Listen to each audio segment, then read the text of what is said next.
What's up, guys? Zinigami here. There's a couple more things that we gotta go over for One Piece Treasure Cruise news.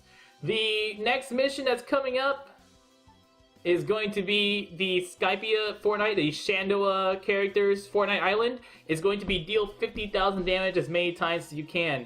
Remember, teams that work great for this are Gear 3s or Killers. It doesn't matter if their stats are reduced. I'm pretty sure Shandoa has reduced stats of certain types of characters, if I remember right.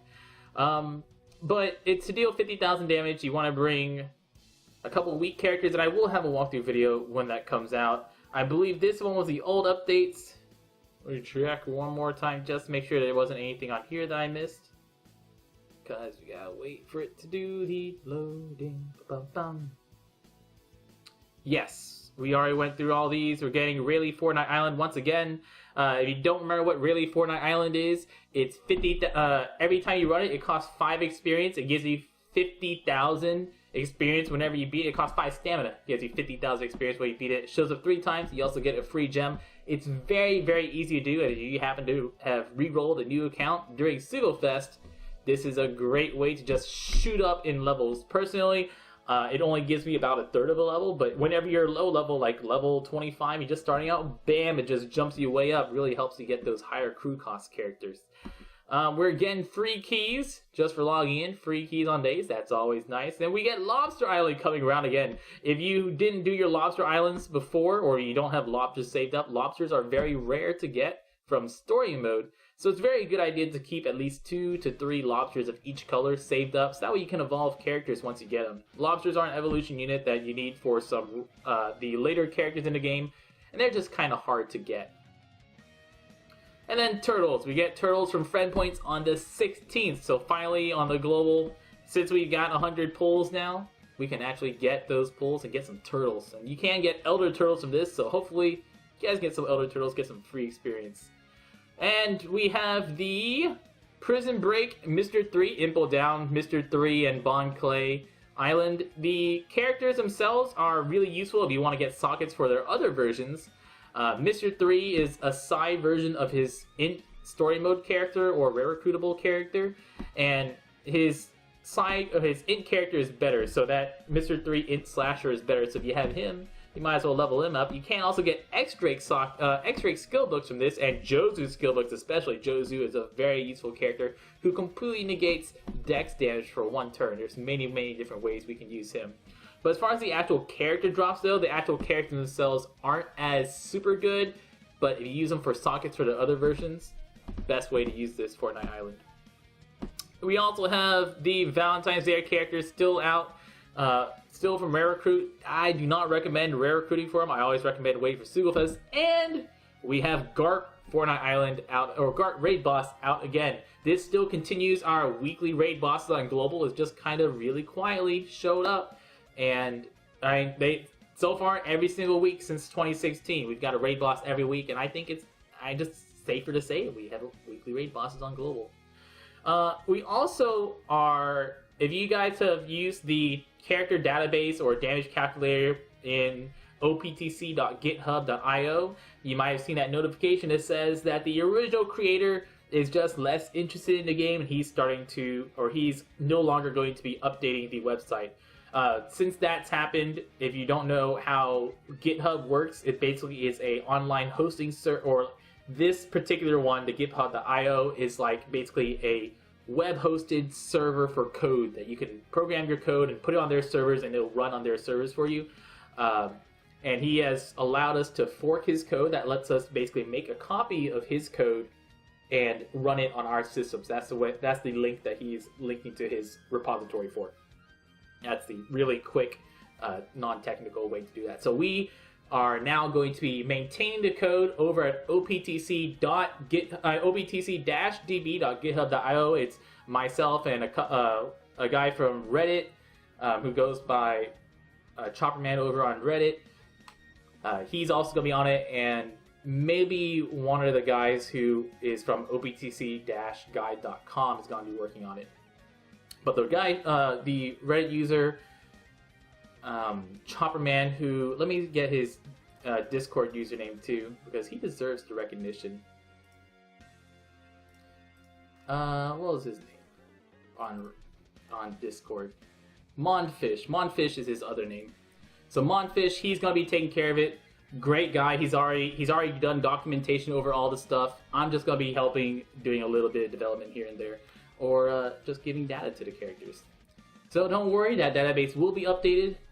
It's not going anywhere. Starting on Monday, if you could tune in for our Twitch streams, we're also going to be streaming 2 hours earlier starting on Mondays because my work schedule is changing.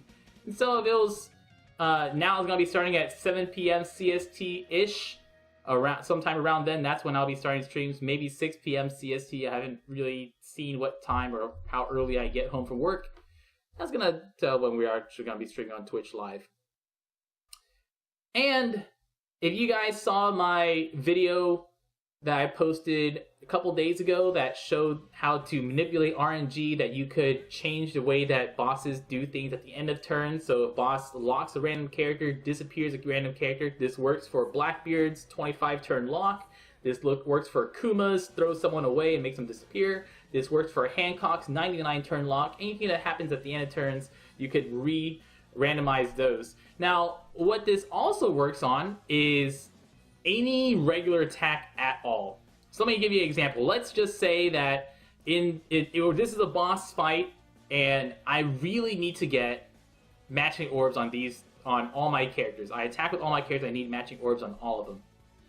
And this stage wouldn't survive all the attacks. But let's say I attack,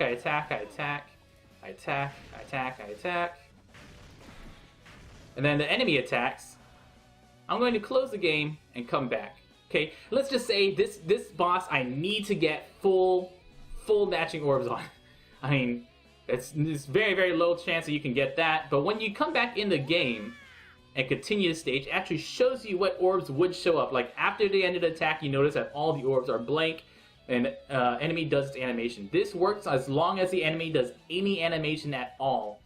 So as long as they have an attack, as long as they do some kind of special or something, during their attack, you can see what kind of orbs you get. I can throw it away. I can re-roll it. So this isn't really useful for regular farming. I mean, if you have to rely on this method to get orbs to beat a stage, you probably aren't going to be doing the stage very well. But let's say for a fight like Zero Stamina Whitebeard, if you just really need to get that last food orb or something like that, and you're really, really, like, you're dead set, you need that one more food orb, and he attacks, there you go, I got a food orb right there. I don't have to reset anymore. And you can do this again and again and again. You can see every time I see it, the orbs are actually changing. That was 3 Dex orbs, food orb, Dex orb, int orb. So it's Dex, Dex, Dex, food, Dex, int. Let's see what we get this time.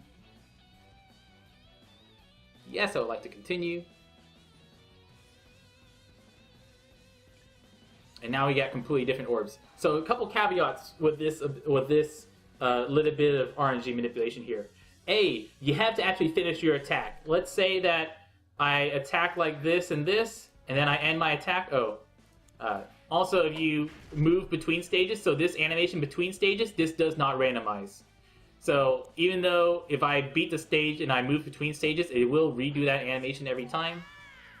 So redo this moving between stages animations. But it won't reshuffle orbs. So you'll see the orbs, they will re-show up, and you will redo the animation, but if you're moving between stages, the orbs are already set. So even though you got a time to exit out of the game again, it won't actually reset the orbs. Also, you have to actually finish your attack. So let's say I attack with 3 characters, and then I exit out of the game and come back. If you're in the middle of an attack, if you haven't finished all of your attacks, the game will consider your turn skipped.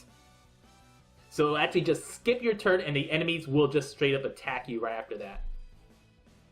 So make sure you do this after you attack with all your characters. So see, it just skips my attack, and the enemies cool down all go by 1. You just basically waste a turn by doing that. So make sure you do your regular attacks, you finish all your attacks, and it starts on the enemy's turn, and before you gain control. So as long as it's the enemy's turn, you finish your attacks, and before you regain control, you can reset as many times as you want. It's, like I said again, it's not super useful for general use, but it is useful if you ever need to, just really need to get that one last food orb to survive. I've been Zenigami. Good luck. Y'all stay beautiful.